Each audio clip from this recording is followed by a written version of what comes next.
everyone, today I've got your VHS 2 movie review. This movie was originally called SVHS. I'm actually kind of glad that they switched to VHS 2 because what does the S stand for? It certainly doesn't stand for hope. There are some crazy things that are going on in this movie. Let me tell you. This movie has a whole bunch of directors that are involved in making 5 different short films into one. This is the sequel to VHS, which I actually loved, and I was surprisingly in love with VHS 2. It's, absolutely crazy. Most of you guys should know by now, I'm a huge horror movie fan. I don't know how far I can take absolutely gory movies like Evil Dead. It just was absolutely terrifying. I wanted to just hide under my covers. It was crazy. It's got these 2 people who are investigating one college student that went missing. It looked like the same house where that one guy was in, who was presumed dead, where like all those teenagers like ransacked in the first movie. The images on each tape just get absolutely terrifying as they go through the entire movie. The first short film is called Phase 1, Clinical Trials. It wasn't what I expected it to be. It was actually kind of strange, and it reminded me of another short film that was in VHS, where this one girl had like hallucinations. In this tape had this one guy who had this like contact lens with like a camera on it, so it was like basically he had this one like strange looking eye and it was his camera, so it was like you're seeing like his point of view, but he apparently has glitches in it. He starts seeing things and people in his house. It was just actually absolutely terrifying, and that's one of the things I liked about this segment, was because of the noises and you're like seeing all these like little things, like people pop up, and I wanted to scream at the TV and just say, turn around dude, there's somebody behind you, you gotta just get out of there. And the doctor that supposedly gave him like this contact lens or whatever wouldn't even let him like take it off, or one guy had to like live with this like thing on his eye, and it just looked like it was uncomfortable, and especially glitching. I'm like, that can't be good.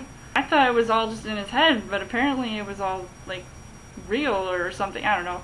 It just got like really crazy, absolutely terrifying. And the one chick that was in this one scene, I was just like, no, don't trust chicks, especially when they think that they're hot, because they're up to no good, and I would just throw them out on the street. I would just never have opened the door, but of course he had to look through the people. He's an idiot. Probably one of my favorites out of the whole bunch. This was called Ride in the Park.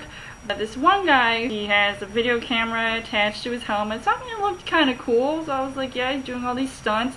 And then all of a sudden, a woman, she's injured. You have to be the good Samaritan, you have to step in and help, because that's what people do nowadays, hopefully. He gets attacked by her. What really is shocking, there are 3 people after him. They are zombies. I'm a huge fan of zombies. I love zombies. I was really excited for this because it's zombies. It's like, oh, it's not that strange, but it kind of is, especially in the real world. And it looked pretty crazy, especially coming from like a camcorder. The zombie makeup, I was really impressed by that. I thought it was really cool. The zombies were coming after this one guy, and then he gets attacked really badly. These 2 other people show up, a man, a woman, who see him. Basically, he starts attacking them, and the whole round and round we go with the zombie outbreak. I was hoping that they'd be like normal zombies, like just like walking slow, and I mean, they could run too, or like, power walk or whatnot. I mean, that's what you do. You have to have exercise if you're a zombie. Because you have one thing on your mind, and that is just blood and guts and people's brains. One kid's birthday party, and all these zombies start showing up and killing everybody at the party, and I'm just like, zombies are zombies. And it was actually kind of interesting that the zombies almost seemed to have a mind of their own, seemed to be like almost humanizing themselves. So I was like, please don't be like warm bodies. That is just not good. I don't want to see that anymore. Apparently it kind of was, but I was like, I would chuck an iPhone at that zombie if it meant getting away faster. And I'd say like that was definitely my favorite by far. There is yet another tape that apparently these 2 investigators were trying to locate. Said you have to watch these tapes in order or whatever. Like, oh god, that can't be good, because if you don't do that, I wonder what happens next. The one chick that's in the house, I don't think she does what she's supposed to do. I think she gets her ass kicked because she starts to like bleed and feel like really crappy. Yet the images on each tape just get absolutely terrifying as they go through the entire movie. This is probably one of the creepiest segments of the film. House, where film crew is trying to document like things that are happening, and they talk to this one main guy who's like the purifier or whatever. He's like their leader of this whole like group. It was just actually kind of scary. I almost got these sort of like Grudge vibes from watching it. It had like a mix of like The Grudge and Cabin in the Woods. Definitely didn't know what to expect. I mean, it's like a love-hate thing with it. I know, like, okay, I can't trust this guy. I just think his ideologies are just like absolutely crazy, and not to get all like political or anything, but he just was off his rocker. Like, he, like, I don't know why he wanted to do the things he did. It was stupid, and it was just absolutely terrifying, and I wouldn't want to be a film crew in there, especially when the place just looked absolutely shady. No way, I would not go in there. Or like this one chick, she's apparently pregnant, and you don't want to get into that drama. But then this one guy like totally starts to piss off this leader, and I was just like, dude, why'd you have to do that? That's like so stupid. It got weirder and weirder and just absolutely crazy. There are people like killing, like shooting and killing, and like torturing, and it was just absolutely crazy. You have these like little kids, and they're like, really? That's what you're gonna teach them, how to shoot and kill people? That's just terrible.